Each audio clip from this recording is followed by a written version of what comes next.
noches. Como siempre, agradecer a Quique el poder venir aquí y poder compartir pues, con compañeros lo que cada día hacemos.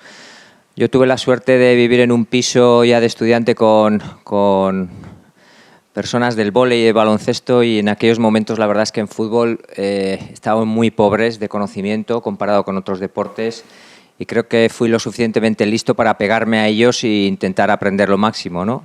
Por eso el que haya deportes colectivos y tengamos la posibilidad de compartirlo, pues a la gente de fútbol por supuesto nos interesa mucho, ¿no? Bien, mi idea hoy es explicar lo que como docentes hacemos en la universidad desde el punto de vista de la ciencia, el concepto de investigación, y aplicar y cómo aplico en este caso con nuestro grupo de trabajo lo que van a ser los propios equipos de fútbol, fundamentalmente en equipos de base. Pero además hablar de una ciencia no tanto como artículos de impacto o revistas científicas que a veces muy pocos entrenadores leen, sino una ciencia basada en lo que, bajo mi punto de vista, va a ser simplemente el ser rigurosos en la toma de datos y querer realmente entender qué pasa en nuestros equipos. Probablemente haya sido la evolución para mí más importante en lo que es fútbol base, el poder ver que analizando comportamientos realmente podemos obtener mucha información para poder pasarlo a la práctica. 3 ejemplos de lo que estamos haciendo. Arriba vamos a explicar lo que hemos hecho desde el punto de vista de la cuantificación de tareas. Como hemos hablado aquí, creo que es una cuestión importante para realmente tener un modelo de entrenamiento. Como han comentado los compañeros, tener un modelo de entrenamiento lo que hace es que los entrenadores fundamentalmente, y también hemos visto en estos años los jugadores, saben a lo que juegan, y eso nos permite haber avanzado en muchos aspectos.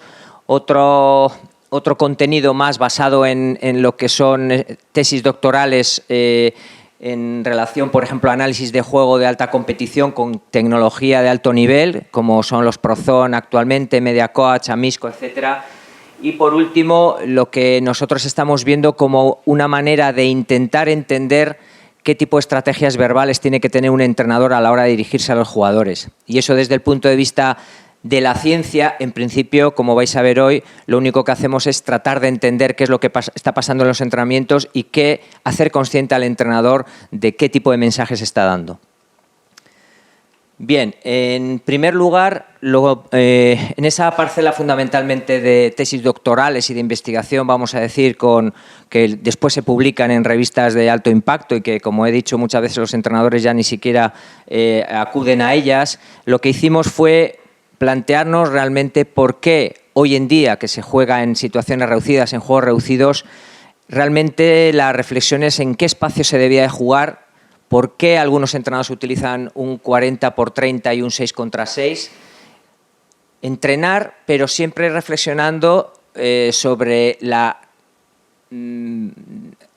posible transferencia que puede tener lo que nosotros hacemos al juego real. Y a partir de ahí lo que necesitamos era entender lo que la competición nos exigía para después poder plantear lo que eran los espacios adecuados. Ya vimos que en los precedentes de investigación había algunas cosas muy raras, era ciencia, eran artículos de investigación, pero nos extrañaba mucho como entrenadores lo que estábamos viendo en esos artículos y en esa investigación. Autores que hacían, por ejemplo, un trabajo de investigación en un 3x3 con 200 metros cuadrados de espacio interpersonal para un jugador. Eso nos parecía una barbaridad, pero porque eso en el juego realmente no sucede. Por lo tanto, hay veces que la investigación lo que está mostrando es un tipo de análisis sobre aspectos que no son reales en el juego. Vimos, pues, por ejemplo, artículos como veis aquí, del 2008, donde se hacían análisis de qué repercusión podía tener un juego en las demandas fisiológicas, pero con espacios que, como estamos comentando aquí, eran muy amplios y no se producían luego en la realidad. Algunas cuestiones como el hecho de que los entrenadores diseñen los espacios de juego siendo más anchos que profundos o más profundos que anchos. ¿Cuál es la razón? ¿Por qué a veces lo hacemos anchos, profundos? ¿Por qué un entrenador se plantea este tipo de diseños en casa? qué es lo que nos hace pensar que hay que hacerlo de otra manera. A veces es una pura inercia, es una copia de un libro, es una copia de otro entrenador que me dice que este tipo de tareas está bien.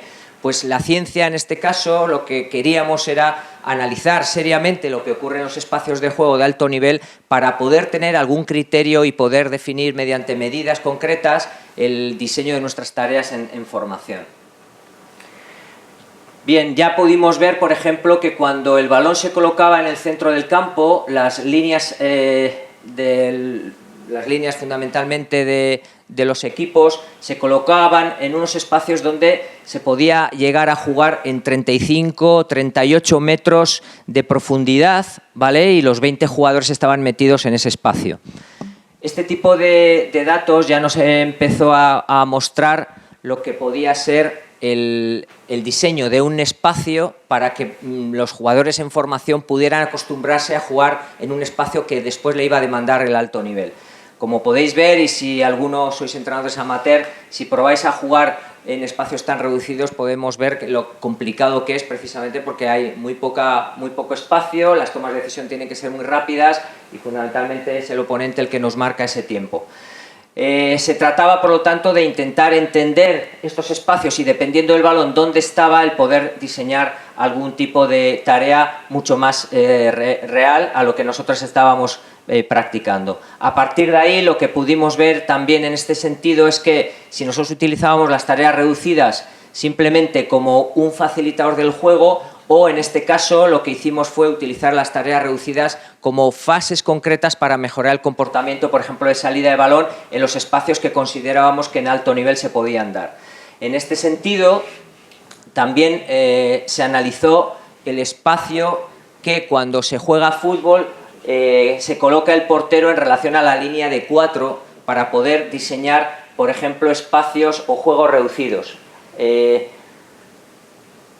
Ha habido unos años donde los juegos posicionales, que el Barça probablemente fue de los que ejemplificó más, la mayoría de los entrenadores empezamos a utilizar este tipo de juegos reducidos y en general tenían un hándicap que poco a poco luego se ha criticado respecto a la necesidad de tener espacios a la espalda y que en vez de un juego posicional, ese juego posicional me permitiera después amenazar a la espalda del rival y poder realmente tener mayores posibilidades de éxito. Ese espacio a la espalda, el propio análisis científico de esas cámaras y la tecnología nos permitió ver que se tenía que dar con aproximadamente entre 8 y 10 metros por detrás de la espalda de la línea de defensores. Eso lo que nos ha permitido es poder entrenar de manera que, además de los juegos reducidos, pudiéramos colocar a los porteros en distancias similares a lo que luego ocurría en el juego. Básicamente lo que hemos tratado de intentar es que esos espacios, esos tiempos se asemejaran, como hemos comentado, en este caso al espacio posterior a la espalda. También algunos tópicos, como son ejercicios clásicos que todo el mundo hemos jugado. He tenido la felicidad de abrazar a Pepe Aguilar, con el que hace muchos años compartimos un proyecto en el Granada, y Pepe Aguilar habrá jugado muchísimo a este juego, actualmente se sigue jugando, que es tener las porterías en espacios reducidos y los jugadores juegan en estos espacios. Es uno de los tópicos, es una de las tareas que se ha utilizado muchas veces, y a partir de ese análisis lo que nosotros podemos ver es que efectivamente es un juego interesante. Yo volvería a hacerlo, pero no tanto como lo hacía antes, porque realmente la ciencia, el análisis de la información de lo que ocurre en competición nos ha demostrado que esos porteros suelen estar entre 8 y 10 metros y la mayoría de los comportamientos siempre son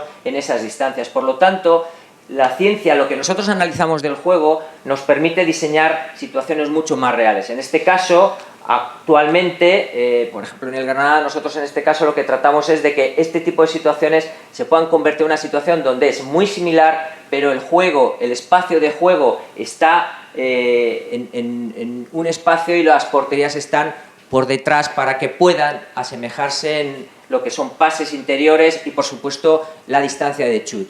En algún caso que he comentado este tipo de estudios, me acuerdo en una de estas charlas un portero se acercó para darme las gracias, porque estaba harto de que el jueguecico donde los delanteros y jugadores le reventaran a los porteros cada día y que era muy motivante, pero el portero se sentía absolutamente indefenso ante este tipo de tareas.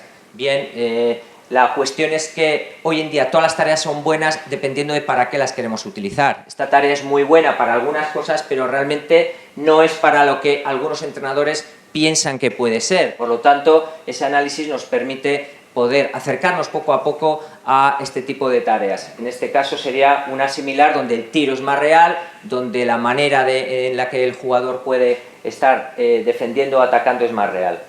Otras aplicaciones de lo que en este caso podemos considerar como análisis mediante tecnología es, por ejemplo, el definir lo que son estilos de juego.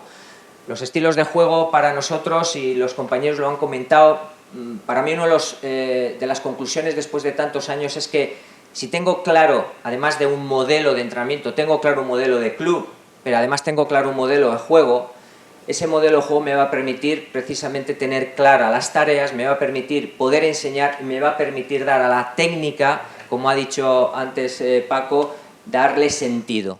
Para que nosotros tengamos claro lo que es un modelo de juego, tuvimos que analizar realmente por qué los equipos eran diferentes unos a otros, y a partir de ahí, hace muchos años existían los dos grandes estilos, ¿no? Era el estilo de juego corto y el estilo de Alemania, el juego largo, por deciros hace muchísimos años. Hoy en día los estilos tienen un tipo de esquema polar, donde no se puede hablar de que este equipo juega de una manera o de otra, porque hay un montón de características de ese juego que hacen que un equipo se pueda considerar, como por ejemplo aquí, como veis, el equipo azul se puede considerar, vamos a decir, con un estilo muy poco directo, porque está con menos de 10 puntos, sin embargo tiene una posesión muy alta, casi 40, realmente en la parcela de cuántos centros tiene el ataque estamos considerando 20 puntos, en pases filtrados por interior 10, en amplitud en el juego de los jugadores, cómo se sitúan en 30, en lo que es el juego interior, y lo que podríamos decir después una serie de constantes respecto al contraataque.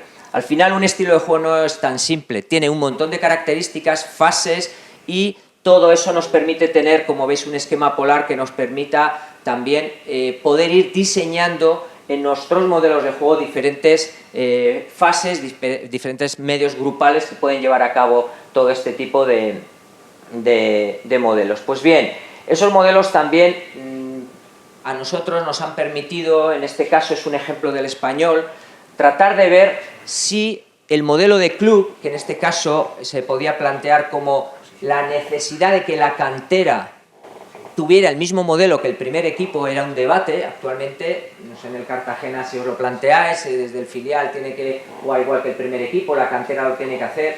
Yo tengo claro que es un rotundo no. Es un rotundo no por lo efímero que es la carrera del primer entrenador. El primer entrenador te puede durar un año o 8 meses. Sin embargo, en las canteras tenemos unos proyectos más a medio o largo plazo, y me parece bastante absurdo, y por las experiencias que yo he tenido, de hipotecar los modelos de juego de la cantera en relación al primer equipo. Lo que pasa que al hacer este tipo de análisis podemos ver que, como hay un montón de indicadores, sí hay aspectos del modelo que puedan ser similares. Y por ejemplo en el Granada lo que hemos considerado es que a nuestros jugadores hay que enseñarles un modelo más universal, un modelo que permita a los jugadores, y en la línea que ellos han marcado a nivel individual, les permita tomar decisiones con la variabilidad suficiente para adaptarse a diferentes modelos. Con lo cual, como ahora vais a ver, los jugadores van buscando una manera de jugar en relación a las estructuras del rival. Y el entendimiento, o a través de la tecnología, la ciencia, nos ha permitido obtener estos resultados para poder definir mejor lo que es un modelo de juego, y en este caso todas las facetas que tienen que ver con estos modelos.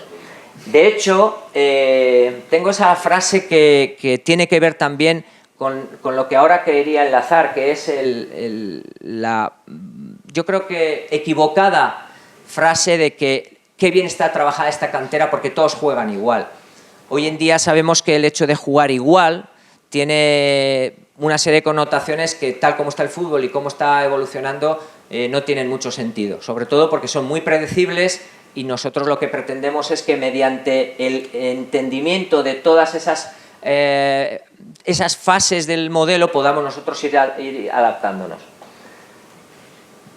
En esta segunda propuesta voy a dejar a un lado lo que es la ciencia, la tecnología a alto nivel, muchos datos, tesis doctorales, etcétera, muchas de las cosas que hacemos en la universidad, para irnos a aspectos de toma de datos lo más rigurosos posibles, que a veces no nos publican en las revistas y que, sin embargo, yo cada vez tengo más claro que me sirven muchísimo. Por lo tanto, cada vez estoy más convencido de que el tipo de ciencia que yo hago o con las personas que yo trabajo no es un tipo de ciencia basada en artículos o probablemente que sigan el método científico, y sí nos vamos por lo menos a un acercamiento más real de lo que nuestros entrenadores pueden hacer, que es ser sistemáticos a la hora de observar.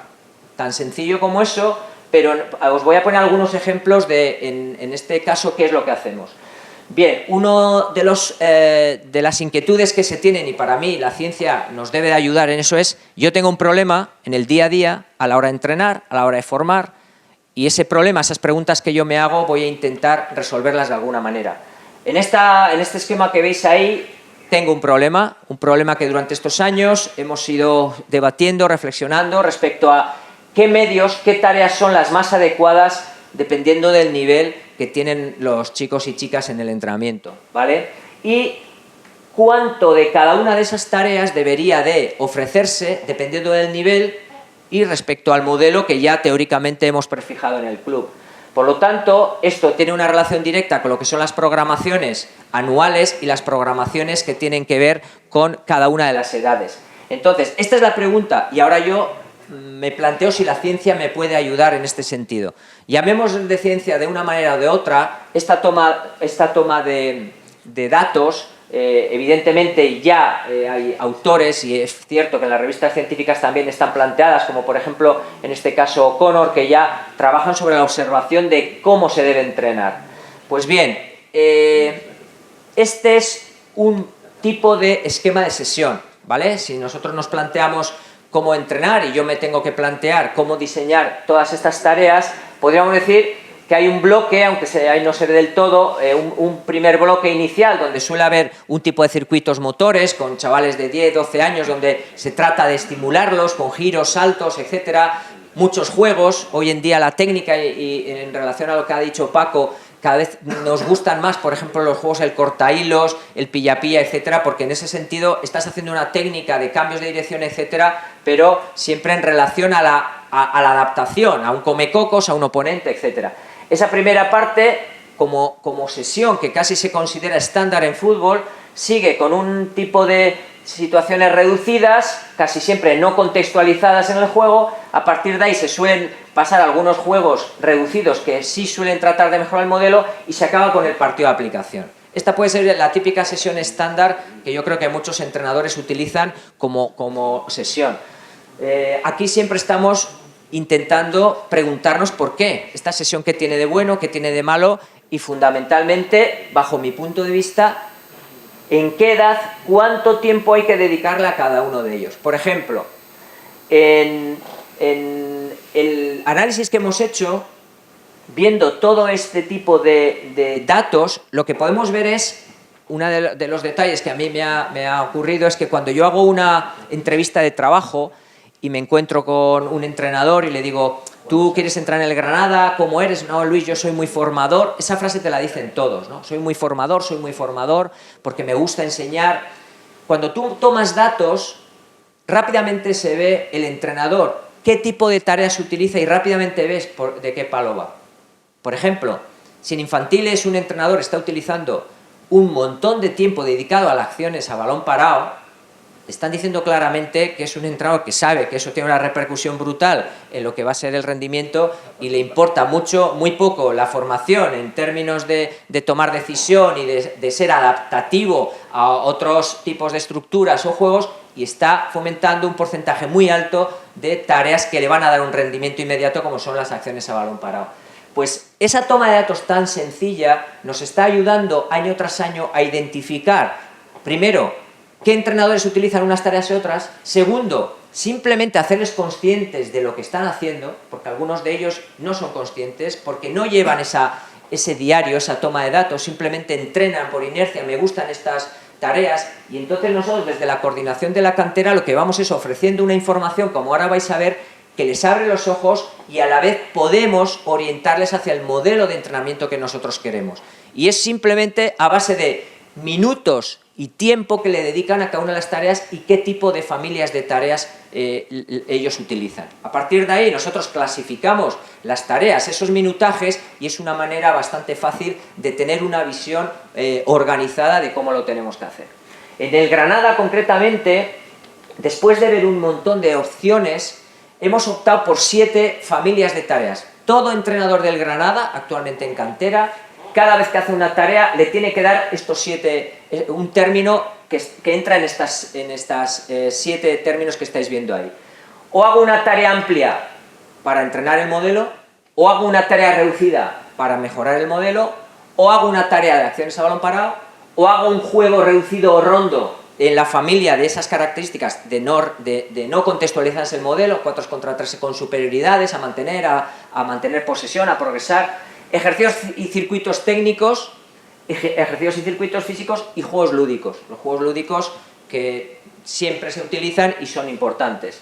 Pues bien, a partir de estas 7 familias que se han ido desarrollando, a partir de esos porcentajes, ya podemos programar la formación, por lo menos desde el punto de vista de la tarea. Porque otra cuestión es qué objetivos tenemos y dentro del modelo, como ahora os voy a explicar, qué nos tenemos que plantear con cada una de las tareas. Porque cada una de esas tareas nos va a permitir, por su manera de ser diseñadas, una relación mucho más directa con, por ejemplo, la comprensión del juego, que es con mayor tiempo para entender el juego. Por ejemplo, cuando nosotros realizamos una tarea reducida con un tipo de oposición que además, precisamente, hemos empezado a hacer una tesis doctoral sobre la carga mental que genera en un equipo cuando tiene una presión a pares, cuando realmente un central tiene que jugar en el modelo y sin embargo solo tiene un delantero que le aprieta o tiene 4 delanteros que le aprietan, etc.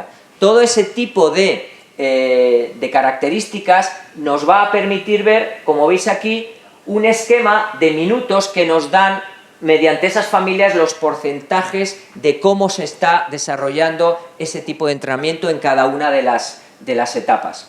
Por ejemplo, en este caso, esto fue de hace varios años, un entrenador vio que el 47,5%, el mayor tiempo de sus tareas, eran dedicadas a tareas jugadas genéricas con porterías. No tenía absolutamente nada que ver con su modelo, pero le gustaba que hubiera porterías. Fue consciente, a través simplemente de tomar datos de los minutajes, de por qué le estaba dedicando, de que estaba dedicando esas tareas. Y la pregunta es, bueno, ¿esto por qué?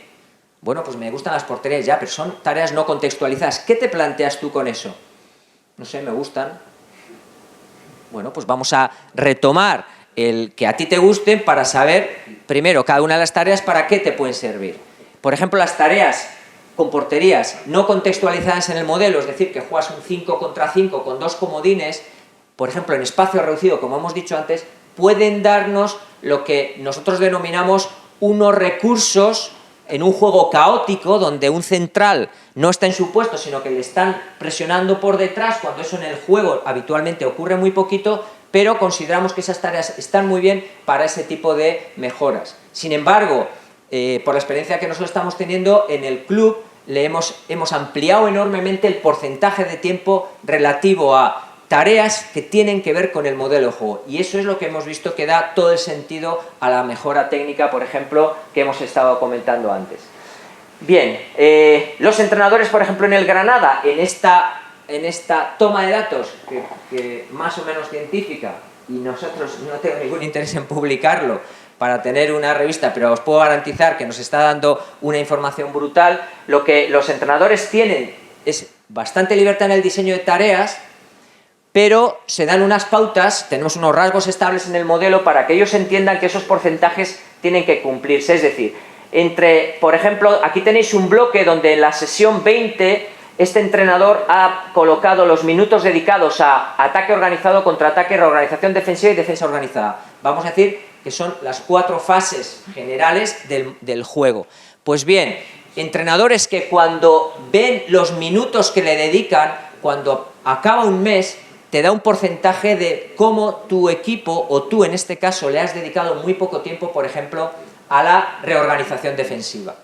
y cuando resulta que mi equipo está mal o tiene un partido que realmente está mal, algunas veces nos encontramos con que esto es una de las justificaciones. Es que llevo un mes y es que le he dedicado 10 minutos al repliegue. Bien, es una cuestión, como veis, que nos da información. Por ejemplo, ese entrenador, además de las 4 fases donde ya identificamos a qué le está dando más importancia, es el ataque organizado, a la reorganización y, por supuesto, un modelo duplicado, porque realmente a nosotros nos gustan las tareas de ida y vuelta, así deben ser la mayoría de las tareas. Esos entrenadores también tienen que colocar qué minutos dedican a las 7 familias según lo que se ha estipulado en el club. Y por último, algo que hemos estado también hablando, que es cuánto tiempo le dedica de sus tareas al entrenamiento del modelo, cuánto tiempo le dedica al entrenamiento del jugador, que nosotros cuando hablamos de entrenamiento del jugador jamás hablamos de un entrenamiento aislado del jugador.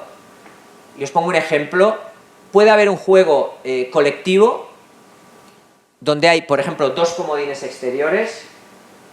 Esos comodines exteriores lo que van a provocar es que haya muchos centros, porque queremos jugar dentro del modelo a fomentar la práctica masiva del centro, y de forma implícita ese centro siempre va a provocar la necesidad del central de orientarse sobre el delantero, aprender a ver el balón y saber que va a haber un jugador que va a empujar. Pues bien, ese tipo de juegos hace que nosotros, al iniciar la programación de esa sesión, podamos decir al jugador, que además se ha diagnosticado las lagunas que habitualmente, para poder decirle: David, hoy es un día importante, es un trabajo colectivo, pero para ti especialmente es un trabajo individual, porque el fomento de tareas que tenemos, en este caso para ti va a ser importante. Entonces es un trabajo individualizado dentro del trabajo colectivo.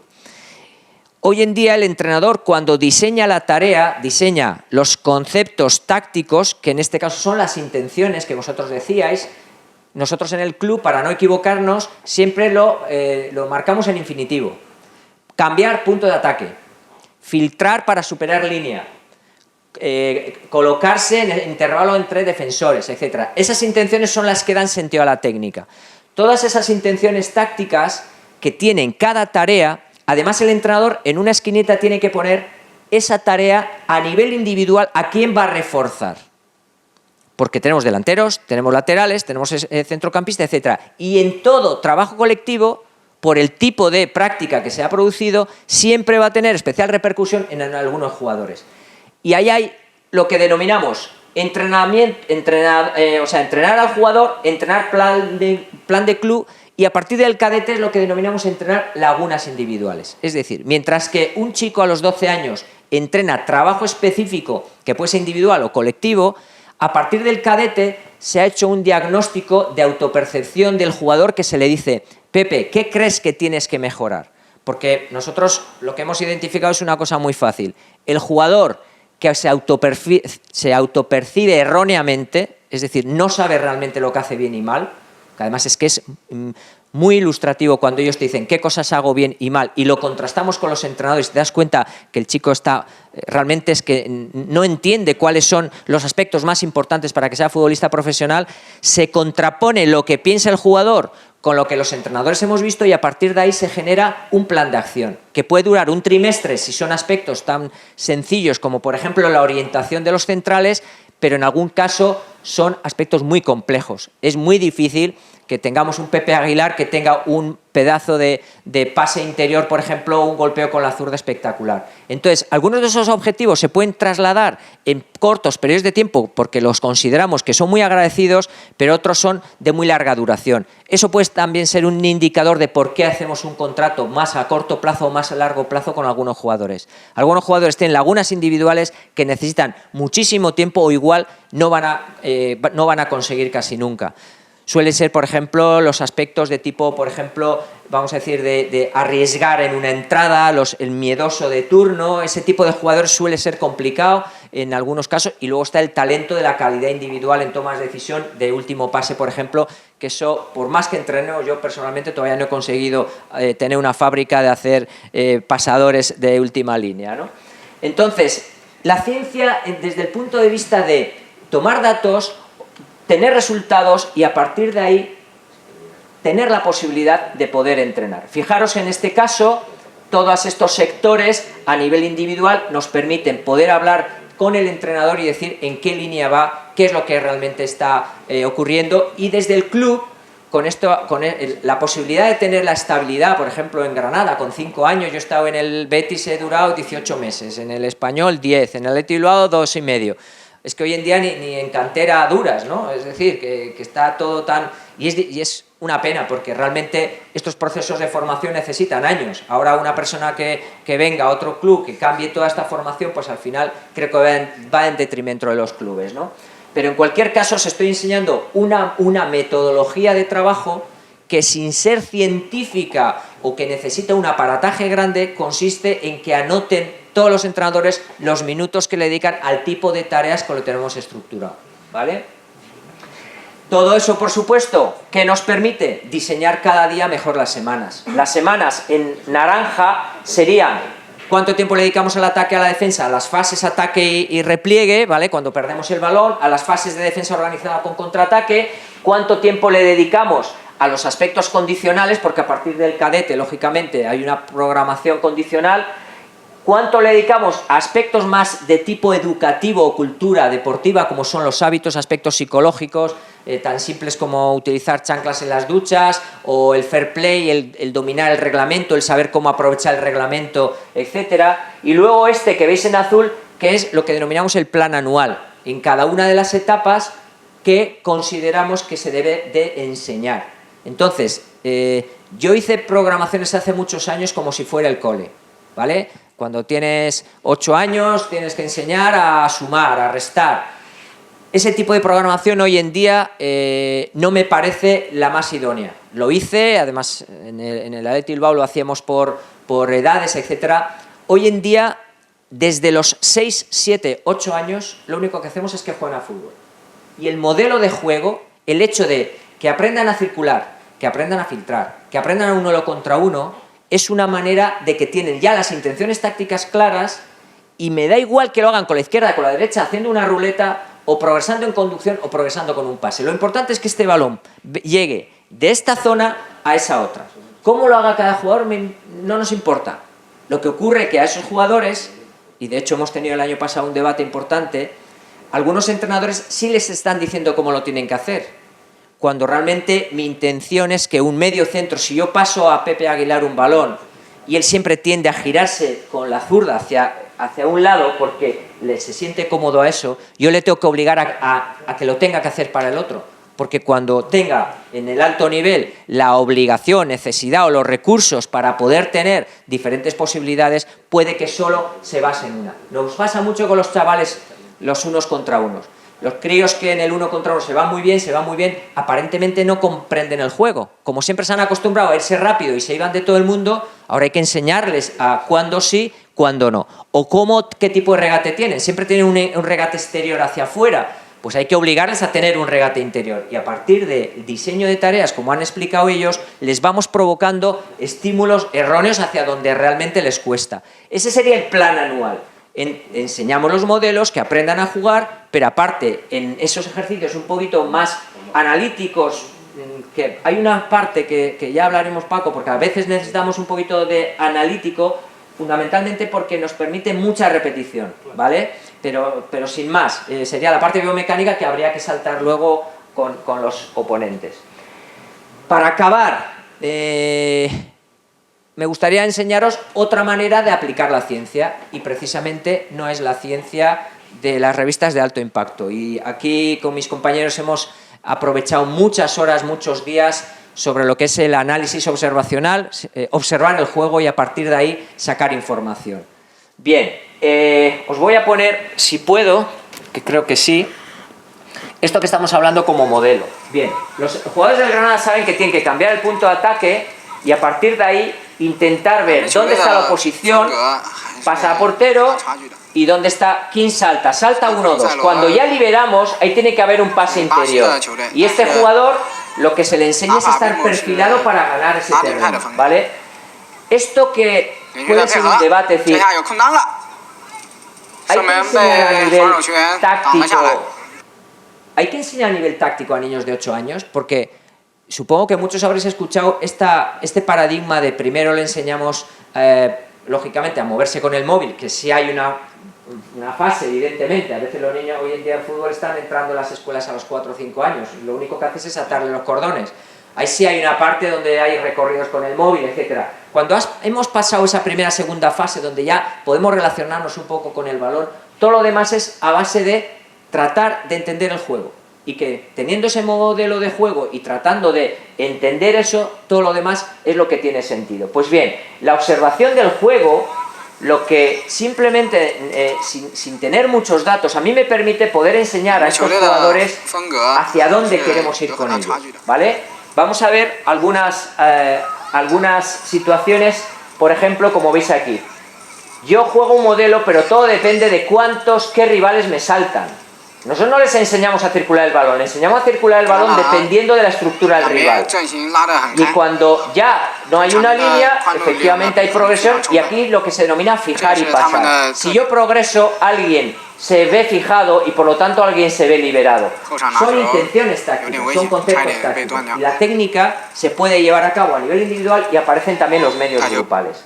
Pues bien, este análisis que nosotros hemos llegado a hacer a nivel individual, lo que hemos podido comprobar, gracias a muchos compañeros, es que, por ejemplo, yo no puedo hacer un análisis de mi equipo si no hago un análisis de lo que el rival me propone. Entonces, los datos que estamos obteniendo para obtener o para entrenar dependen, por ejemplo, de lo que veis aquí. Alumnos como en Mirau que nos ofrecieron esto. ¿Qué porcentaje en mi equipo tenemos una alta eficacia en la salida de balón? Es que yo no me puedo quedar con qué eficacia tengo en la salida de balón. Lo que tendré que preguntarme es ante qué tipo de presión adversaria. Y así nos salen datos como los que veis ahí. Es decir, nosotros tenemos un error, es decir, un rendimiento de 0, es decir, muy malo, con pérdidas, o 1, que no somos capaces de progresar, un 84% cuando hay una presión alta de 4, 5, 6 jugadores. Es decir, nos aprietan a los dos centrales, los extremos, etc. O, por ejemplo, de 2, 3, 4, cuando la presión es alta, podemos ver que el tipo de salida es muy ineficaz. Otro detalle, ¿juega bien este jugador o juega mal este jugador? Es que resulta que somos un deporte colectivo y en este caso hemos tenido que hacer o analizar lo que son las parejas de centrales para poder decidir realmente si tengo eficacia en la salida, pero no si tiene eficacia Pepe, sino Pepe y Iker, esa pareja entre ellos, ¿qué eficacia tienen? Y así poder ver desde este punto de vista de análisis parejas, es decir, las interrelaciones que hay entre los jugadores para obtener qué ventajas podemos obtener. Y fijaros en este caso que el central Güelle con Saúl tiene una serie de rendimiento, pero Güelle y Guada son los que tienen el mejor rendimiento. En este caso, el rendimiento 0-1 es el peor, ¿vale? Porque es de 0 a 5, el 0-1 es el peor, el que más errores han tenido. Pues esta pareja son los que han tenido más errores, 12 errores en el porcentaje, en el tiempo que hemos estado viendo.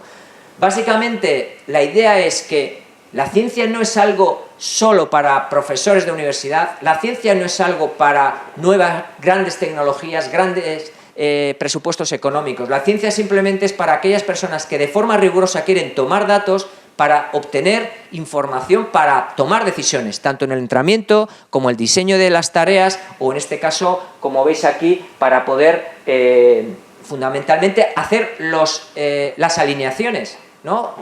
¿A quién pongo? Bueno, si tenemos poco a poco ayudantes de este tipo que nos están dando esa información, vamos a tener una información más interesante. Las preguntas, Aurelio lo comentaba, nosotros tenemos una política de hace muchos años en la facultad de este trabajo más cualitativo, hacernos preguntas y a partir de esas preguntas hacer la investigación. En iniciación o en formación tenemos otra inquietud, os estoy planteando inquietudes de cómo luego a través de toma de datos vamos poco a poco resolviendo. Una de ellas es cómo influye la demarcación en iniciación. ¿Por qué un Benjamín ya es central? Todos hemos hablado del concepto de no hacer puestos específicos demasiado pronto, pero bueno, es que resulta que la demarcación influye en la participación con balón, es decir, que un crío sea central o sea delantero influye en el número de veces que va a tocar el balón en su formación. Hay críos que vienen a los 8 años y los ponemos de centrales, o de medios centros o de extremos. Alguno que ya tenéis años de experiencia diréis, Luis, es que siempre se ve lo que es un extremo de un central. Hay ya ciertas edades que se ve. Es lo que llamamos puestos compatibles. Los medios centros y centrales son puestos compatibles. Un extremo tiene chispa, es rápido, normalmente lo pones arriba. La antropometría es influyente también. Jugadores altos, espigados, que en un momento determinado, por las necesidades del juego, los ponemos más atrás. Pero en cualquier caso, lo que estas preguntas nos ofrecen es la reflexión de por qué yo debería de cambiar mucho más a mis jugadores en los puestos específicos en iniciación.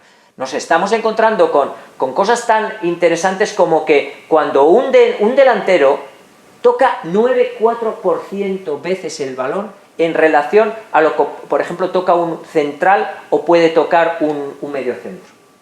Dicho de otra manera, y os voy a confesar una cosa, mi hijo era pues yo aprendí a ver, a entender a los padres, porque yo soy padre, y es un pequeño Kit Kat, pero yo el juego, por mi trabajo, lo veo, el fútbol lo veo desde el plano general. Veo todo, veo los entrenadores, veo, como hemos dicho, las fases, etc.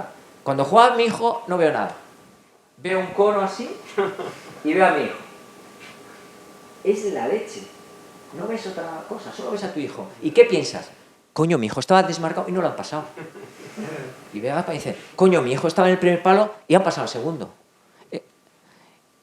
Y lo que me di cuenta, viendo a lo que era mi hijo, y por eso entiendo a los padres, porque ahora cuando se siente un padre a hablar conmigo, le digo, te entiendo. Es que a mi hijo el entrenador nunca le dio una palmadita a la espalda. Claro, es que tú ves por el canutillo. Y claro, como yo no veo que a tu hijo, así funcionan los padres. Y así he funcionado yo. Pues ese tipo de anécdota me permitió ver que mi hijo no tocaba el balón porque era delantero centro. Y me surgió la posibilidad de decir, tío, si es que los centrales se hartan a pasar siendo Benjamín y mi hijo no toca un puñetero balón. Por lo tanto, por ser delantero centro, si de benjamines pasa a infantiles durante 3-4 años de formación, ¿cuánta participación ha tenido el balón?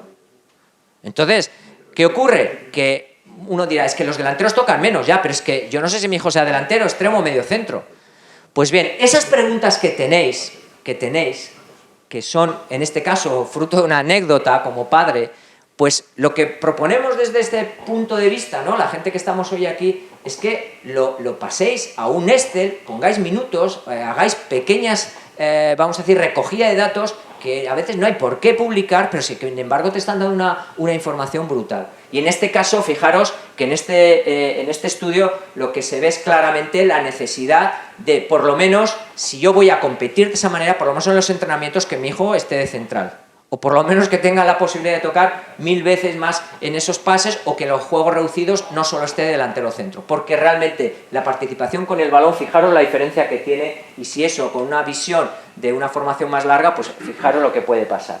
Por lo tanto, bueno, el puesto específico evidentemente influye notablemente la participación con balón, dependiendo en qué campo te mueves, está clarísimo la repercusión que puede tener, y por lo tanto, pues bueno, como veis aquí, menos de la mitad de acciones de los futbolistas finalizan de manera correcta. Era otro ítem que en este caso lo que vimos es que había en fútbol la mitad, más de la mitad eran todo errores. Estamos en un deporte de errores. Por lo tanto, es tan sencillo como relajarnos y decir, joder, si de 10 acciones 8 van a ser errores, que esto es la realidad de nuestro juego, porque por eso jugamos con el pie, ¿no? Bueno, esto es lo que nos da la observación sistemática, esto es lo que nos da el apuntar cositas, el ser un poco, pues bueno, analistas, ¿no? Quiero quedarme ahora con una última reflexión respecto a la aplicación de la ciencia, que es otro detalle que en el día a día vemos. Pedazo de entrenador. Sabe la hostia de fútbol. Tío, ¿cómo puede ser tan torpe a la hora de hablar a un jugador? ¿Por qué no utiliza la estrategia adecuada? No es capaz. Yo que me meto a los vestuarios, los entrenadores hablan, nosotros grabamos, ahora lo vais a ver, y yo lo primero que veo es, ante el mensaje del entrenador, estoy viendo las caras, y me estoy preguntando quiénes de esos jugadores están entendiendo lo que dice el entrenador. Y algunos hacen así, otros no sé qué, otros miran para abajo. ¿Cuánto mensaje realmente dentro de las estrategias que hemos hablado? Ahora hablaríamos de las comunicativas. en una faceta un poco más básica, ¿no? De qué tipo de lenguaje, etcétera. Pero ahora vamos a ver, por ejemplo, una estructura que hemos creado a la hora de considerar al entrenador qué tiene que hacer en el descanso, pero con un espacio ya prefijado, es decir, en el tipo de estrategia verbal, qué instrucciones da, qué tipo de feedback da, que hemos hablado, cómo organiza cómo se organiza a veces, ¿no? Entrenadores que hablan de espaldas a otros 5 críos, ¿no? Cositas muy básicas, ¿no? Las conversaciones con el asistente, que ahora veréis que le damos importante. Si lo hace a través de preguntas, cómo utiliza los silencios, qué toque de humor tiene, etcétera. Ahí hay un montón de alternativas. Cada uno de estos entrenadores, a este entrenador, Alberto, lo nombraron el mejor entrenador de promesas del año pasado. Es un maestro, es un entrenador con muchos años, ha sido seleccionador andaluz, etcétera. Y bueno, es un espectáculo ver en el descanso, por ejemplo, cómo anota las intenciones o conceptos del partido y en el descanso va diciendo, de estas cuales hemos hecho bien, y empieza el niño, esa la hemos hecho bien y la borra, esta, y de repente quedan 3, ¿no? Y dicen, estas 3 nos quedan, pues venga, al segundo tiempo vamos a hacer estas, ¿no? Una capacidad que es lo que estamos tratando de ver. Pues bien, os voy a simplemente algo que me parece que es una cosa muy... A ver. Lo primero que hemos hecho ha sido ponerle un micro a un entrenador. No, chino, sobre banda. Por Dios. Todo es muy frontal. Cabello, Nacho, los pases son muy frontales. Si tengo que jugar directo sobre banda, a la caída. Va, mover, en apoyo aquí atrás. Es nuestro entrenador del filial hoy en día. Es una ciudad pues vale. La que de Julio, pero quédate la, ¿qué quieres? Que no controlo. Se escucha a sí mismo, se queda alucinado. Va tranquilo, ya estamos en campo arriba y estamos muy precipitados, jugamos muy acelerados. Cuando hay que tener el balón. Y mira a ver cómo eres. ¡Julio! Entonces, el bote. Y cómo utiliza la información. Buena, Marcos, salta, chino. Bien. ¡Lo bota!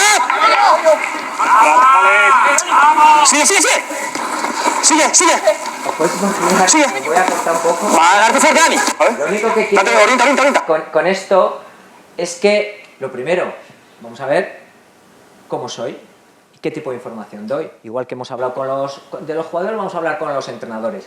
A partir de ahí, afortunadamente en el Granada, pues tenemos alumnos de la facultad, que están, Pablo Raya hizo la tesis doctoral sobre esto y estamos, ahora veréis que ya se ha publicado, pero nos encantó eso porque al final lo que se ha tratado de entender es qué tipo de estilos tiene y qué posibilidades tiene ese entrenador a través de la propia investigación, porque sí hay cosas sobre este tipo, y poder de alguna manera ayudar al entrenador. Primero, Pepe, ¿cómo eres de entrenador? ¿Tú sabes cómo eres? ¿Cuáles son tus fortalezas, tus debilidades? No solo en el plano de dirección de equipo, que Aurelio ha ido a un concepto mucho más general. Ahora solo estamos hablando de cómo te diriges al jugador, ¿vale? Más allá de todo lo demás.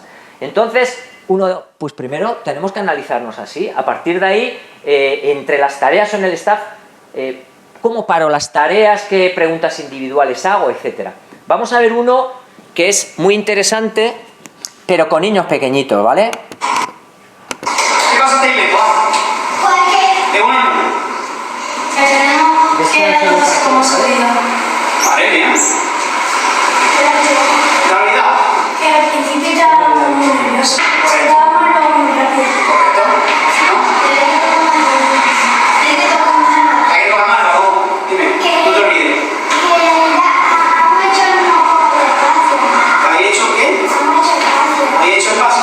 ¿Habéis hecho la máquina de interrupción? ¿Qué cosa te...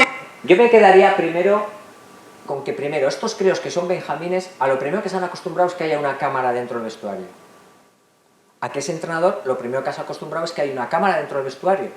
Y que si estamos en un club, lo primero que hay que entender es que estamos en un trabajo colaborativo, tenemos que ser capaces de ser observados, analizados, y yo desde mi punto de vista y con empatía, intentar explicar a un entrenador que no soy el que decide a quién contratar y a quién despedir, sino que soy la persona que quiere ayudarles desde ese plano. Y esto es fomentar una dinámica donde los jugadores, los entrenadores, se ven con toda normalidad grabados en ese sentido. He tenido malas experiencias. Hay algún entrenador que ha llegado a parar la grabación porque se sentía incómodo. Ese entrenador no está actualmente en el club, ¿vale? Es una cuestión de educación, pero hay gente que, oye, yo, no, pues para eso puedes ir a otro club. Eso también es una cuestión de planteamiento de modelo de club, ¿no? Entonces, todo eso se puede realmente utilizar mediante los artículos, se puede publicar, pero en este caso yo me iría a estos pequeños trucos de que son ciencia. ¿Qué es la ciencia? Parece que no, somos gente, entrenadores de toda la vida, que lo que queremos es saber qué es lo que pasa en los vestuarios, ¿no? Hay diferentes trabajos sobre esta cuestión para aquellos que os interese, pero yo es que me preocupo mucho porque veo que hay cada vez, bajo mi punto de vista, los entrenadores están muy preparados, cada año los entrenadores están muy preparados. Hoy en día hay muchísima información en internet, hay muchos frikis, hoy ves los estilos de juego en ataque, en defensa, cómo atacar, es increíble el tipo de lenguaje, y sin embargo nos está faltando, pues como hemos hablado de algunas cuestiones, es ese punto de decir, ¿te estás dando cuenta si tu mensaje llega? ¿Estás dando cuenta si tus modelos llegan? Bien, este es un entrenador que ahora no está, un entrenador de juveniles que consiguió, a base de trabajo, de preguntas, de estar constantemente, que los jugadores entendieran maravillosamente bien. De hecho, yo personalmente tengo ahora mismo una teoría. Para mí, comprender el juego es fácil. Lo que es comprenderlo, básicamente consiste en que un balón tiene que entrar de una portería a otra, ¿no?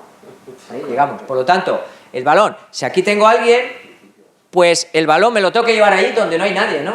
Para poder progresar. Y si la defensa adversaria nos está apretando a pares aquí, coño, el espacio está a la espalda, ¿no? Pues el baloncito irá a la espalda, ¿no? Estoy de alguna manera ironizando, pero la comprensión no es tan compleja. Porque lo que hemos visto es que hay benjamines que en el momento que les explicas 4 nociones de cómo se tienen que colocar, eso lo hacen bien. Otra cosa es que luego tu zurdita te la ponga a la escuadra, que cuando la oposición, que nos está pasando mucho, te aprieta, los espacios ya son reducidos y ahí es donde las tomas de decisión, la percepción y todo el circuito que Paco nos ha explicado, puede que algunos jugadores no tengan el talento para resolverlo. Pero el hecho de que nosotros podamos entender el juego, lo estamos viendo que se produce rápido. Cada vez esos benjamines, cuando llegan a infantiles, lo saben. Aquellos que tienen talento técnico, táctico y en la resolución de problemas están siendo cada vez mejores. Y otro dato importante, cada vez más en fútbol, los aspectos antropométricos, ser un puñetero atleta. Cada vez más importante, los Iniesta de turno, Xavi, etcétera, son para el Barça. Nosotros somos el Granada y necesitamos jugadores que luego, tal como se están produciendo hoy en día el fútbol, tengan el dominio de lo que son las disputas, el ganar los duelos, etcétera. Y todo esto viene para acabar lo que nosotros consideramos como unas fases donde primero hay una reunión individual con el entrenador, se ve las estrategias verbales que tiene que mejorar, desde nuestro punto de vista, una vez que se le hace el análisis. Ahora os explicaré por qué este entrenador es muy bueno, pero tiene un tono de voz que, bueno, es estridente. Una vez le dije, Raúl, tienes que dominar la modulación, porque desde el principio, ¿no? Entonces, como vais a ver ahora, se han pautado en el descanso una serie de fases del descanso, ¿no? Envío audiovisual al entrenador, se le envía, obsérvate, Aurelio, en tu casa y mira a ver tú solito con tu vídeo qué es lo que haces, ¿no? ¿Por qué hablas así? ¿Qué has hecho bien de lo que has hablado? ¿Cómo puedo cambiarlo? Etcétera. A partir de ahí hemos dado unas pautas. Os voy a pasar al de juvenil. Mirad, una cosa interesante. Decía un entrenador después de estos cuestionarios: si yo sé que están ocurriendo estas conversaciones entre los propios jugadores, entraría más tarde al vestuario. Porque ahora la cuestión es, yo me he analizado, ahora mismo estamos analizando la información en el vestuario. Resulta que lo que hemos visto es que es interesante entrar más tarde porque los jugadores, cuando entran, lo primero, necesitan beber, necesitan descansar. Necesitan que ellos mismos, cuando hemos hablado de esas relaciones, esas interferencias, hablen de lo que está pasando ahí. Y no tú como entrenador, de forma intervencionista, vengas el primer minuto que ni le has dejado hablar ni nada y estás diciendo lo que han hecho mal. Entonces, primero, hemos pautado esas fases del descanso. Entra más tarde. ¿Cómo lo hacemos? Deja que hablen. Nosotros hemos optado por decir, el delegado que vaya allí, como que está ahí y tal, y escucha si hay dinámica de conversación. Entrenador y asistente, quedaros fuera, y al entrenador le estamos diciendo, tú tienes 2 ojos, el asistente son otros 2 y a veces tienes el que graba. ¿Por qué nos quedáis fuera? Y se pauta, si nosotros tenemos esos 10-15 minutos, tienes claramente 4 minutitos para que los asistentes vean, ¿qué veis? Esto sigue mal, bien, tal, esto tenemos que cambiar. Mientras los jugadores están hablando y están teniendo su propia dinámica de conversación. Déjalos. A partir de ahí, en este caso, una vez dentro, felicitar lo que se ha hecho bien, dedicarle tiempo a felicitar lo que se ha hecho bien, ¿vale? Porque entre la autopercepción, o sea, la grabación de los entrenadores, hemos visto que se tiende excesivamente a recalcar lo que se ha hecho mal. Pero es que a veces acaba el descanso y solo hemos estado hablando de lo que se ha hecho mal el primer tiempo. Coño, que hay un segundo. Que el segundo tiempo es cuando realmente necesitan los jugadores que les ayudes para ver lo que hacemos bien. Si lo que se ha hecho mal ya está pasado. Entonces, cada entrenador tiene un problema. Algunos son súper impulsivos. Echan siempre, hay que echarle cojones, tal y cual, porque hay falta de intensidad. Otros tácticamente son más, que no son capaces de mostrar o ayudar al jugador de lo que están viendo. Otros solo pues critican, etc. Y como ya hemos hecho una evaluación, cada uno de ellos, qué debilidades tiene, pues al final, con este tipo de fases, se le va ayudando con la visión que tenemos, en este caso, los coordinadores. Algunos bajan su manera de hablar, otros saben jugar con los tiempos del descanso para entrar un poco después, otros se ayudan de los asistentes, otros son capaces de felicitar y, en este caso, qué ha pasado y dar soluciones para el segundo. Y una última que hemos incorporado es, cuando queremos dar información individual, hay un ratito que entre que acabo y voy hacia el campo, poder hablar, Pepe, en tu caso, esto, y le doy la información individual a él. Entonces, es como ir pautando un poco lo que podríamos considerar como una manera de dar información. En este caso, por los trabajos que hemos hecho con estos... un análisis realmente, que en este caso es un vídeo de cómo se utiliza la información que tiene el entrenador. Ellos, además, yo creo que lo más importante es que ellos sienten que mejoran, porque lo primero que haces es consciente de algo que igual ni se lo habían planteado, ¿no?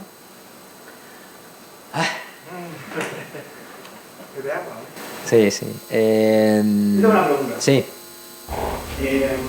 Primero, más que una pregunta, es una afirmación y una pregunta. Muchos de los trabajos que planteas son trabajos que los han llevado los centros de la facultad, horas delante de la tele, los ECE, ellos tienen unas conferencias que no todo el mundo las tiene.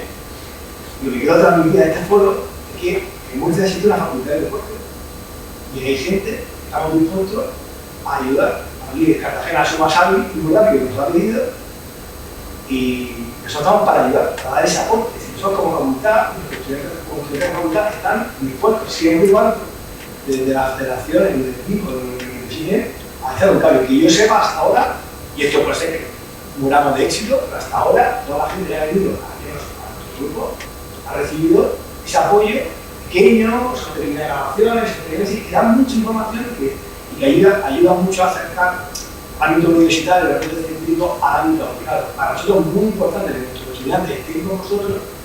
Yo creo que para nosotros es muy importante recibir también esa ayuda. Entonces estamos desde aquí nos ofrecemos a colaborar poco a poco, pero en lo que consideréis.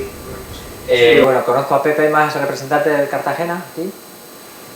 Javi, bueno, a ti no te tengo que decir nada porque nosotros hemos llegado a tener 17 alumnos de la facultad en el club y es un espectáculo, porque al final, entre comillas, yo si hubiera estado estudiando en una facultad y me dicen que puedo ir a un equipo de primera división, al juvenil, a ayudar, pues imaginaros. Pero además, como luego las asignaturas les enseñan a hacer análisis de juego, etcétera, pues nos pueden ayudar. Al final, ellos hacen un tipo de investigación que no, como he dicho, yo creo que ha quedado claro en la charla, que es una observación, simplemente que cojas datos, que quiero saber mis centrales cuántos errores cometen cuando nos aprietan de 2. Ese es mi problema ahora. Vamos a ver en 4 partidos qué es lo que pasa. Quiero ver la eficacia en mis saques de esquina. Os pueden ayudar, porque a veces hay falta de personal. En el Cartagena lo tenéis seguro, porque en el Granada lo tenemos, y salvo en clubes de alto nivel que tienen unos staff muy amplios, todos necesitamos mano de obra, ¿vale? Pero teniendo las facultades al lado, vamos, me parece... Y luego, sí. Yo voy a hablar de mi hijo, claro, también. Ah, de tu hijo. Vamos a hablar de mi hijo, de nuestros hijos, porque también. ¿Qué hacemos? ¿Qué hacemos con los dos? Es portero tu hijo. Yo lo quitaría de... Yo, como pondría mi en hijo el- y mi mujer, que jugaba con mi hijo, no jugaban. Y los dos jugaban a fútbol, que salen antes de los goles. Y los dos, afortunadamente, mis hijos, los dos fueron jugadores y de portero. Siendo infantil, con 110, pequeños, también muchas, bien pequeños, con la de jugador y de portero, pero porque tienen una formación con su madre especial. Pero en general es imposible entender que un niño de jardín o aleví o infantil o de jugador y juegue de portero. No, a ver. ¿Y eso es así? A ver, ¿por qué? No, a ver, es que aquí que pasa una cosa. Un crío, ¿por qué juega bien a fútbol a los 6 años? Es que jugaría bien a baloncesto y jugaría bien a lo que sea. Porque si son niños coordinados, juegan a fútbol porque el fútbol en este país es lo que es. Y todos quieren meterse a fútbol, pero esos críos son coordinados. No juegan bien a fútbol, jugarían bien a cualquier otra cosa. Y en general un crío de 6, 7, 8 años muchos porteros los pones a jugar y juegan igual de bien. Lo que pasa que por todas estas influencias que decimos sociales, en un momento determinado de un feedback que le dio un padre o un modelo que tiene de Iker Casillas, yo qué sé, o el padre, de repente deciden ser porteros. No sabemos muy bien por qué, pero ellos vienen con los guantes y dicen yo quiero ser portero, ¿vale? Entonces, en ese sentido, pues... Igual que no se puede jugar solo delantero. Sí. No, ahí hay un problema. El problema es nuestro. El problema es nuestro, él tiene experiencia en el Levante, en clubes, él os puede decir. El problema es nuestro porque nosotros tenemos el gran problema de que mi equipo tiene que ganar. Por desgracia ya en Benjamín, Alevini, no sé qué, ¿vale? Nosotros desde Granada intentamos que si yo soy responsable, a los entrenadores desde el principio le hemos dicho, tú no vas a seguir aquí o no porque gane o pierda tu equipo. Tú vas a seguir o no si eres capaz de hacer ciertas cosas. Pero es cierto que al final pone al portero porque es el que te da el rendimiento. Y hay pocos puestos específicos de portero. Estoy seguro que tu entrenador a tu hijo lo va a poner portero al final. Porque jugadores tienen así, porteros solo hay 2. Uno, es que es un chollo. La mayoría de los equipos que empiezan a jugar a fútbol no tienen porteros. Y tienes que intentar convencer a alguien y a veces se pone uno portero, hace una pared y dice, ¡qué bueno eres! Y ya digo, a este lo he pillado, ¿no? Y ya está el niño con los guantes y ya quiere ser portero. No sé, primero mira la estatura de los padres o algo, a ver qué... Perdón. Nada, yo por compartir un ejemplo, el ejemplo del portero. No es de mi club, no es del Levante, en este caso es de la competencia directa que es el Valencia que está en la ciudad. Ellos empezaron hace un par de años con una dinámica en la base donde los porteros no eran fijos sino que eran cambiantes en primeras etapas de fútbol 8 y de hecho iban a todos los partidos únicamente con un portero, porque ya es aparte de eso, llévate un portero para que te juegue únicamente 30 minutos o para que en otras categorías no te jueguen. Iban cambiando y si ese portero se lesionaba en un partido o un drama, pues como jugador de campo de portero. Y el entrenamiento específico de portero, pues todos los chicos rotan y vivencian también eso, ¿no? Que al final es lo de siempre, opto por formación o opto por competición y rendimiento. Interesante y muy valiente por parte de Valencia, muy valiente. Nosotros somos más cagados. Yo quería proponer en este foro algunas cosas. Por ejemplo, lo que has dicho de las categorías de Chupeta y Benjamines, que estoy totalmente en contra y así lo he propuesto en algunos foros. Yo, de director deportivo de algunos eventos, pues he dicho, no te admito a un niño o a una niña de 4, 5, 6 años, llévatelo a psicomotricidad o llévatelo a educación física de base. Con relación a los porteros, igual. Si ponemos un niño de portero desde el principio, lo mismo lo estamos perdiendo al mejor delantero centro del mundo. ¿Por qué mucha gente ya empieza de portero? Porque su padre fue portero. ¿Por qué delantero? Porque su padre fue delantero.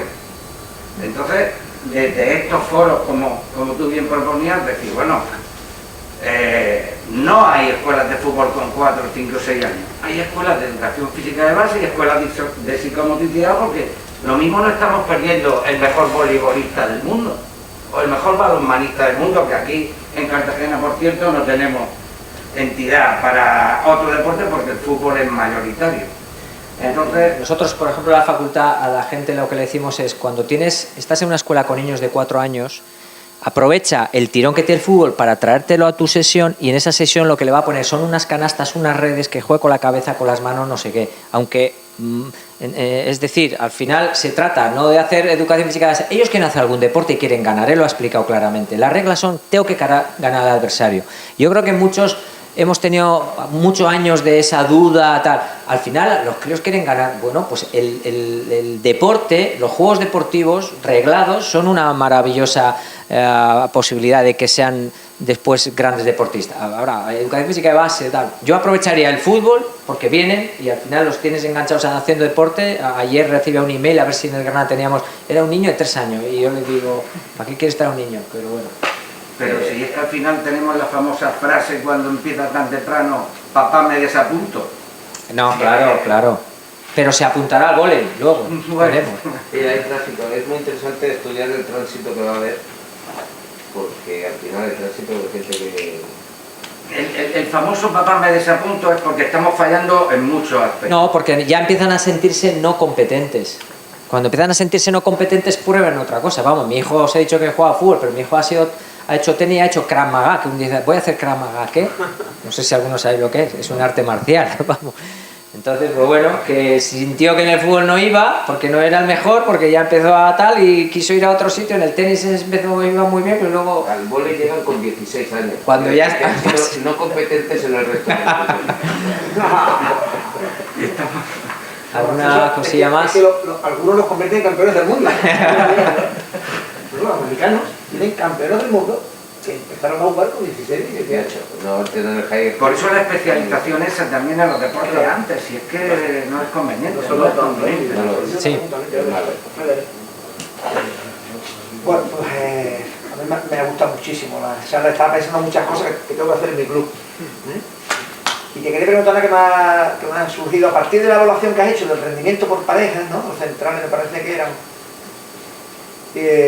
Yo llevo ya un tiempo haciendo análisis muy específicos del baloncesto de más alto nivel. Es decir, mis tareas de entrenamiento cada vez son más. No sé si soy capaz de explicar. Se derivan de un análisis exhaustivo de las características motrices, de cómo se interactúan los jugadores en un espacio determinado, a partir de una intención determinada, la finalización, la conservación de la ventaja, etcétera, etcétera.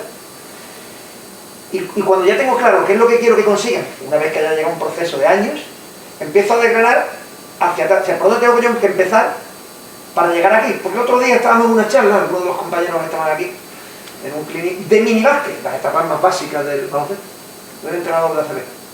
Empezó a contarnos que la manera en que se jugaba en formación era inadecuada, porque cuando llegan al elite no van a jugar así. Entonces, claro, nosotros como fieros después, aunque en un entorno más reducido, después de haber calmado a los fieros, tuvimos un debate y voy a decir, coño, yo no he visto a nadie montarse en un bosu para jugar fútbol.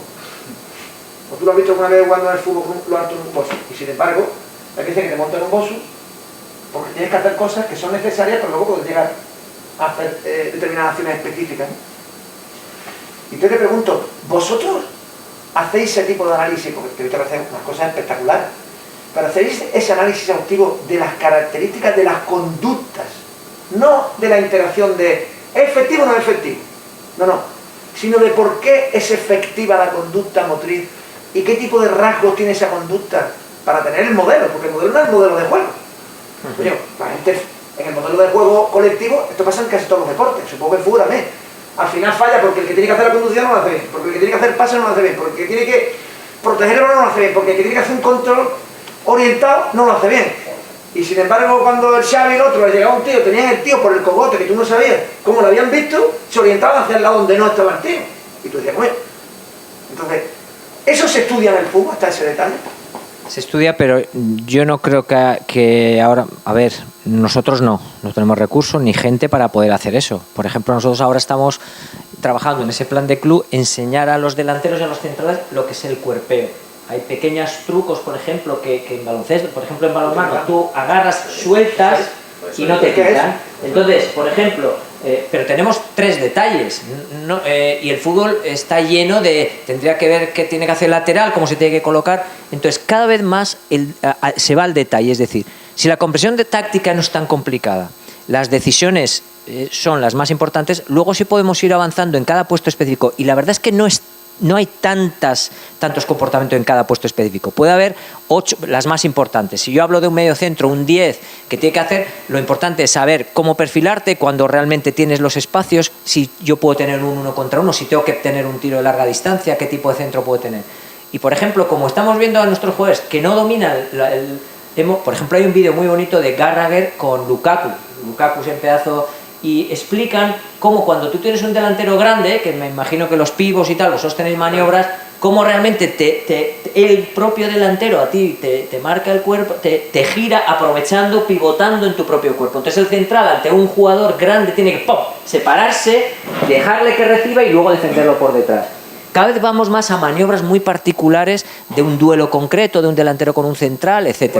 Vamos poco a poco, pero sentándonos, o sea, cada club, yo sé que, no sé en el Levante cómo estáis, nosotros estamos empezando a hacer cosas, poco a poco, ¿vale? Nosotros ya, los infantiles, los centrales y los delanteros ya están aprendiendo ese cuerpo, a saltar, por ejemplo. Cuando tú saltas, cuando tienes ese toque previo, ya estás ganando un punto. ¿Por qué? Porque estamos viendo que, por más que luego juegas bien, esa parte de los duelos no la dominamos. Entonces, es cómo yo puedo ayudar al jugador, ¿no?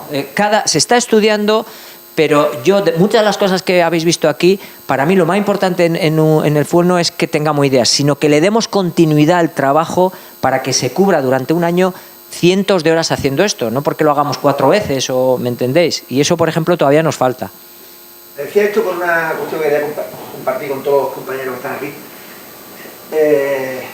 Después de muchos años llegué a comprender que si no tenía un conocimiento absoluto de cuáles son las claves, de por qué un jugador gana ese duelo, que el duelo cambia dependiendo del espacio, de la intención, del momento. El duelo es individual, pero hay momentos en el que cuando tú superas a un jugador, en ese duelo individual ganas una pequeña ventaja, empiezas a entrar en el espacio de interacción de otro jugador. Tu duelo casi nunca llega a ser completamente individual. O es un duelo individual que está enlazado con otro. Esto en baloncesto pasa mucho. No sé, en fútbol sí es mucho. Pero cuando yo iba a plantear tareas en las que, a partir de una intención claramente definida, o sea, el jugador identificaba claramente la intención, que le guiara la conducta, ¿no? Y llegara a descubrir qué tipo de comportamientos eran los que respondían a ese objetivo, si yo no tenía claro hacia dónde tenía que llevarlo, tampoco era capaz de construir la tarea. O sea, eso de juego reducido, de juegan y toque, ese descubrimiento está muy bien. Pero es que la tarea tiene que estar construida para que aparezcan determinados tipos de conductas que están encaminadas a la protección del espacio que tú, con el peo que le estáis diciendo a vosotros, quieres proteger. Eso es una intención clara. Y en un momento determinado, la protección es más metiendo el hombro, en otros más acá, depende de qué envergadura tengo respecto al otro. Entonces, eso parece si yo construyo la tarea. Y para construir la tarea tengo que saber exactamente lo que necesito. ¿Cuál es la conducta específica? Esto en baloncesto nos ha pasado durante muchos años, que decía, uno contra otro. Ya, pero que hay muchas cosas que no aparecían. Solo aparecían en el tío con un talento central. Eso te iba a decir, porque yo siempre pongo el ejemplo lo mismo, la inteligencia motriz, claro. Ahí está, ¿no? Eso no se puede entrar ni. Pongo el ejemplo de Raúl.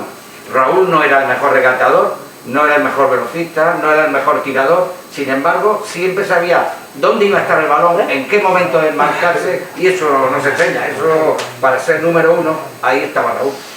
Me vas a disculpar, lo siento, pero es que la conserje tiene que cerrar. Así que mil gracias, mañana seguimos a las 5. Siento la intervención.